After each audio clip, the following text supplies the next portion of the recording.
ഉച്ചയ്ക്ക് എന്താ നോക്കുക. ഇത് ചോറ് വാർത്ത് വെച്ചിരുന്നു കേട്ടോ. ഇത് കാലത്തുണ്ടാക്കിയ വെള്ളപ്പം കേട്ടോ. ഇന്നലത്തെ മീൻകറി ഉണ്ടായിരുന്നു. അപ്പം ഇന്നലെ ആട്ടിയ മാവ് ബാക്കി ഉണ്ടായിരുന്നു. അപ്പം അതുകൊണ്ട് വെള്ളപ്പം ഉണ്ടാക്കി. ഇത് രസം. കുറേ ആയിട്ട് രസം വെച്ചിട്ട് അപ്പം വെച്ചതാ. രസം ഉണ്ടോ ഇല്ലെന്ന് അറിയില്ല. അത് ഞാൻ അവർക്ക് കൊടുത്താലേ അറിയുള്ളൂ എങ്ങനെ ഉണ്ടായിരുന്നു. ഇത് ബീഫാട്ടോ വെച്ചതാണ്.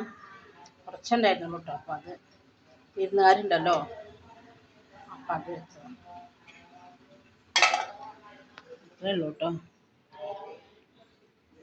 പണികളൊക്കെ കഴിഞ്ഞിരിക്കുന്നു. ഇനി കുളിക്കും കൂടിയേ വേണ്ടുള്ളൂ. പാത്രങ്ങളൊന്നും ഇല്ല കേട്ടോ കഴുകാനൊന്നും.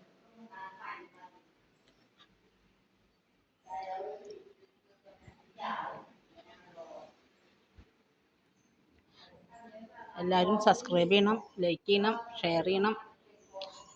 മറക്കരുത് കേട്ടോ ആരും.